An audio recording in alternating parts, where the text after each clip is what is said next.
Yeah. Welcome to MADCELL Sports. And I'm back. Where I break down sports stories that matter and share the real life challenges and triumphs of athletes. Today, I want to take you on a deeply personal journey, one that hits close to home. It's the story of resilience, strength, and redemption in the face of adversity. It's about my daughter, Aaliyah Bello, and the challenges she faced at Emporia State, how she rose above them, and where she is now. But before I get into that, I want to talk about, what was it, a week ago, how I participated in Project Grad, me and my guy. Dang! We lost to the same team, not the same team, but the son played us. The brothers. It's kids, man. Lost again, Carrillo Nation. Hey, we gonna get better though. We gonna get better. They better win. They gave us plenty of opportunity too. They kept busting and everything, and we just couldn't pull it out. My last bag fell short. That would have gave us a little bit more room, but dang. All right. Until next time. Yeah. So, we participated over there, Project Grad. I'm not gonna cornhole bags. I'm not gonna really go deep into it. But one thing I want to say, I want to give a shout out to my guy that sold me these bags, Dennis Moore. Yeah. So these is the good bags, right? Slick on this side if you know about playing bags, and it slows it down on this side. Only thing I didn't like, which they always have it at the same spot, is how they have a net above, right? I'm not making any excuses. Good players, they adjust. But I like to throw the bags high, airmail, drop down, like I'm playing basketball or something, or like holding one, golf or something like that. And with that net above, you're unable to throw it like that. So whoever beat us, I challenged them, to a game outside, or in a facility that doesn't have that net above, so you can throw it how you want to throw it. But hey, it was all for a good cause, and I can't complain about it. Let's talk about the Blazerettes. The Blazerettes were over at Johnson County Community College, where they perform what they're going to do, one of the dances they're going to do at Nationals, So let's get into that. Coached by Stephanie Matz and Lexi Fireburn, they will be performing their Nationals on February 15th.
Yeah. Let's give it up. Let's give it up for the Blazerettes. They got to work on a few things, but they got time to get it perfected before they go to nationals. That's what we all looking forward to. Can't wait to see them perform. I can't forget about my nephew. Caden out there. Let's see what he's been doing. He's been showing me a little bit of he's improving on his game and everything. He's out there at Staley. He's trying, like I said, try to get that game right. Let's look at that. Oh. First step here. And one. That left.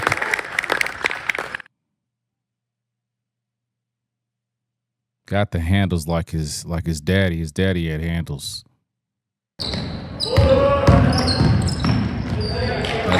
That left. He done worked on his left. He's improving his game. He must have been listening to me, right? I can't wait to be able to see him live, though. I haven't been able to see him in the last couple of weeks. So I can't wait to go see him live and check out his game. Yeah. That's what it's about. And before I end, let's get back to what I talked about at the beginning. We've all heard stories about athletes clashing with coaches. Some chalk it up to lack of skill, mental toughness, or a sense of entitlement. But sometimes it's deeper than that. Aaliyah experienced this firsthand at Emporia State with a coach who hid behind a facade of being a mentor and a Christian leader. Wow. Yeah. So it was very challenging for Aaliyah and to question her mental toughness. And it was just unbelievable. This girl went through, this woman, I should say, went through a lot. And she had a torn ACL, MCL, LCL, and meniscus, and came back in 8.5 months and was able to play. And this guy, I think what he thought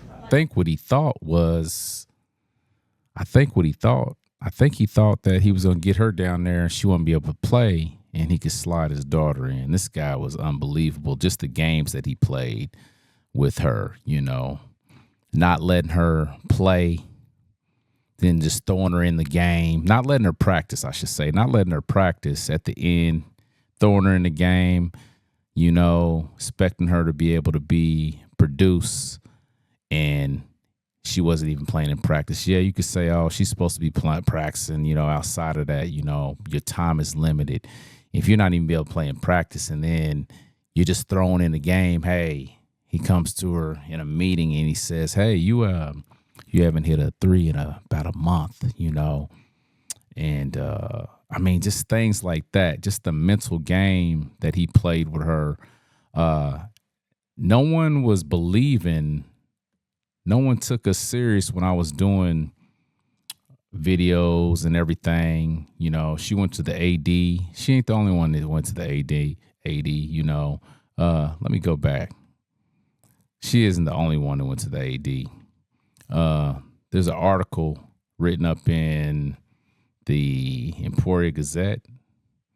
Yeah, there's an article that was written up about him. And let's see. Let me see. Let's let you, hear a little something here. Let's see if I can get this to. Stop asking fucking questions. Stop asking fucking questions. So you can hear exactly what type of guy this guy was. Stop asking fucking questions. Stop asking fucking questions. Stop asking fucking questions. Wow. I'm not going to play it all because I don't want to embarrass the young lady that was that he was doing this to. Another one that he had that experienced how this coach was treating these players. He had 4 or 5 players went to the AD and complained about it. He had parents that went down and had to sit and they had to talk to him, you know. And I know people like, why is this guy still talking about this guy, you know? Because if you're going to silence yourself and not say anything, of course he might be acting a little different now because you done had 5 young adults go and complain to the AD about it, right? So when you have this issue there, of course he's gonna calm it down. You would think so, right? Let me show you a little something here. What? Aaliyah was a 2-sport athlete, right? Ran track too, but yeah, she played volleyball. Volleyball was her game. She played in the Missouri against Kansas game. Look at her hops, yeah. And they wondered why she wasn't playing volleyball. She chose basketball. That was her love, you know. And they said she was a late bloomer. So that being said, right, you go there. She did her thing at LU. She graduated, went there. So you go there and you got this coach that he has his daughter there. And if you look in her write-up, the only thing that's on there is the thing that they stand on is she had double figures in one game in 2 years. Double figures in one game in 2 years. And he let go of his leading scorer, let her go, let go of my daughter, and then other players left, you know. They left before my daughter and before that leading scorer. He cut her. That was the one he was going off on. But he portrayed this role of like he was just this man of God and everything, you know. Hey, you're a coach, yeah, you got to be hard on him. But his conversation, he played everybody, right? And that's why I say it's big pimping, right? That was pimping. He got his daughter still on that squad, and she's only scored double figures one time in 2 years. One time in 2 years. I'll repeat that. And the system there, the administration, the school, they supported that situation. Even after hearing these things that's been going on, even after all this stuff that's been exposed, they could care less. They must like them. And they must like being 7-12, 8-12 now, I think it is. Is it 8-12? I don't know what their record is. I know it isn't better than Lander's. So my daughter's at Lander and she's doing her thing at Lander, right? And I put this stuff up. So first of all, you know what? I want you all to hear this. And it was well, first let's look at that. This was the last game. You know, everybody scored. I was in double figures, right? The starting 5. Big difference, right? But I really want you to hear this is what I want you to listen to. Forefront of everything, and they're able to understand me and ask me whatever question they want. I'm not ducking, I ain't hiding, I'm right here loud in the flesh, able to answer whatever questions is out there. And so many people, they look at your dad and say like that's his involvement is a bad thing, but how much has that been a positive thing for you just to be ready for these bright lights? I ain't know your parents, being involved in wanting the best for you is a problem. Right. I think as parents, each and every one will want the best for their kids. So the fact Right. is, So you heard that, right? And so people are like, well, why would you get involved in? And that goes for everybody that I had conversations with, because I just want the best for my kids. And I know what they've done, and I know where they've been, and I know how hard they work. So why would I not support them and let somebody, beat them up? The privilege, I guess, get away with everything. Big pimping, like I said, be able to sit on that bench and ain't producing, but I'm going to get rid of everybody. That's because that's his daughter, right? Like I said, Aaliyah's been doing her thing. Nah, she ain't looking back. She's moving forward. And you ask, why is he still? Yeah, I'm still upset because he cost us money with his game. His daughter's sitting on the bench. You have 4 or 5 players gone, right? Yeah. That's what Trump get rid of? The DEI? What? Yeah. They need to get rid of this. So I'm just showing you things and how she's done went to Lander, and she has just she's loving it down there. She got with a coach that really is a good coach, that knows how to reach the players. It's not beating them down. It's not a facade there. It is what it is. She's straight up with them. And that's one thing that you can appreciate, is a coach that's going to be honest with their players, whether you want to hear it or not, but that's part of the game. This guy had a big impact on her game, and it took her a long time to get back to where she should be and where she was before she got there. Like I said, what kind of adversity has his daughter had? Probably none. And to continue to mentally beat on these young women, it's just crazy that they let this man get away with this. While his daughter sits on the bench, like I said,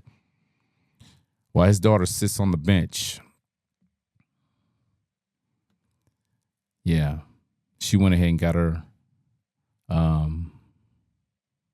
master's while she was at Lander, going to Lander, doing school there, and finishing up. Takes a lot to be able to get past things like that. There's a nice article, though, if you all want to go check it out, and the Emporia Gazette. I could go on and on, Thou shalt not try me. I like that shirt. Sure, I've been tried. Many a times. Sleeping on her. He didn't want to see her succeed. While his daughter, I repeat, one double figure game. I'm going to get rid of everybody. The ego is something else. But like he said, God's parables, right? No one wants to hear this. They're going to protect this man at all costs, I guess. You reap what you sow. So,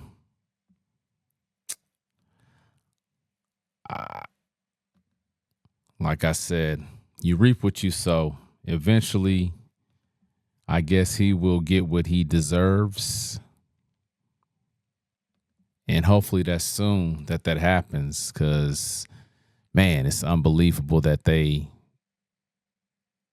let this guy get away with everything that he's done. All the damage he's done to these different players, and he clipped somebody in their 5th year at the beginning, not even. It's just the hypocrisy is just insane, just hiding behind religion and that false mentorship. That's not what makes a great coach. The importance is the positive reinforcement and real mentorship and treating athletes as people first. And he wasn't doing that. The story isn't just about Aaliyah. It's about every athlete who's been disrespected, doubted, or mistreated by someone who supported to guide them. It's about calling out the toxic environment that still exists in sports and shining a light on the coaches who truly uplift their players. Aaliyah's journey shows that even in the face of adversity, you can rise and find the right people and thrive. To every parent out there, don't be afraid to speak up for your child. And to every athlete, know your worth. The right coach will see your potential and help you shine. Thanks for tuning in to MADCELL Sports. And if you have any story to share or thoughts on this episode, reach out to us. Until next time, stay strong, stay focused, and keep pushing forward. Peace.